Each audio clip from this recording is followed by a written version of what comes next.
So, this particular video today is really just touching on why the average person should not buy real estate and why renting is better, right? So, keep in mind the time of me recording this video is 2025. Currently, the economy is in a down time right now.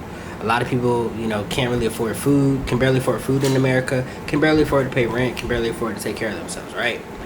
And by the way, this video applies to the average person. A lot of you guys who, already have made it, you making high six figures, you can afford to buy a house, you can afford to pay all your bills, is highly different. This video is probably not for you. This is more so for the people who are everyday working people who go to work, got a regular job, married, got kids, and struggling to survive. One thing about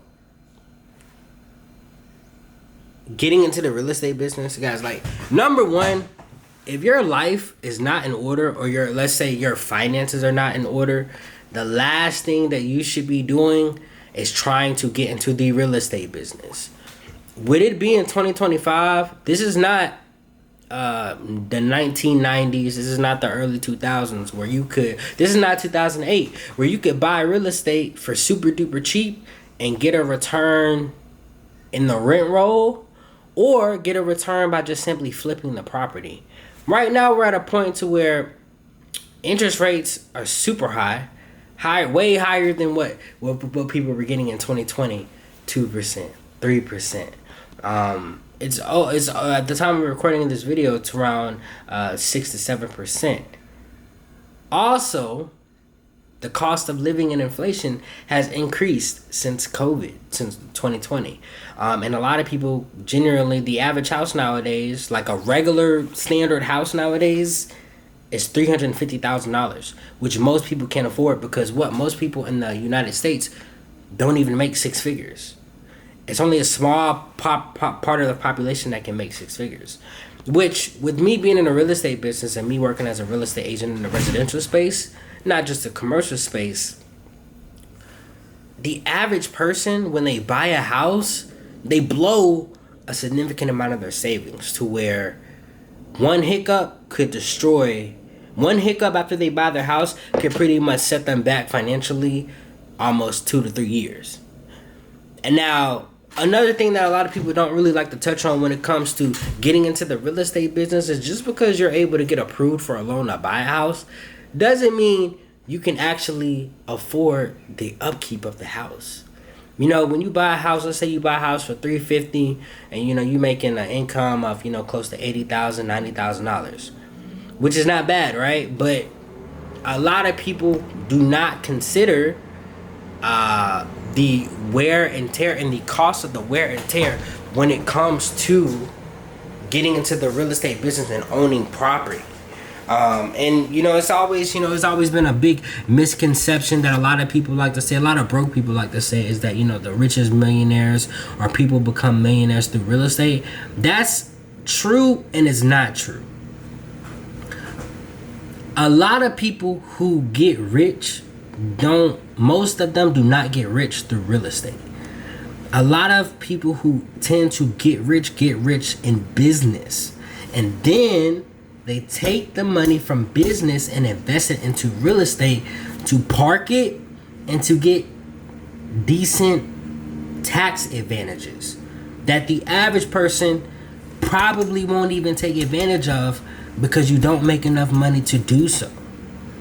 That's the clarification when it comes to, most millionaires are investing into real estate. That's why they're investing into real estate. Most people, on average, who start investing into real estate and they don't make money, are not making money for a very long time in the real estate business. A lot of people are barely cash flowing $200 to $500 in profit in the real estate business. A lot of people who you see have Airbnb businesses, or rental businesses where they renting out properties and they've taken out a mortgage and they already weren't making money before, are not profitable. A lot of people who invest into real estate and got to get a loan, a hard money loan to buy the property, rehab the property, and then try to sell it, those people are not profitable. Especially when you make $50,000 from that deal after paying back all the loans, and then you got to use that $50,000 and put it towards the next property that you have to get another hard money loan for.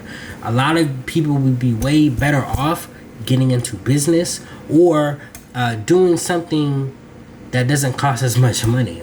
But you know, a lot of people in the real estate business, a lot of real estate agents are not really going to tell you this type of game or information. Like a lot of people, a lot of clients who buy houses, whether you're in a good, a lot of people, even a lot of people in the military, a lot of people who buy property are not profitable long term at all. They're not profitable at all. Like a lot of people, when you consider the expenses and you actually talk to real people who actually invest into real estate who are not already millionaires, very hard to make a profit in the real estate business. A lot of people are not profitable.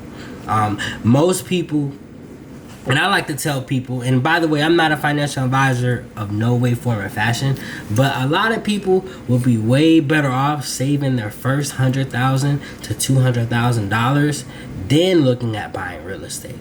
But if you don't have a significant amount of money put up, buying real estate is going to do nothing but set you back just like a student loan.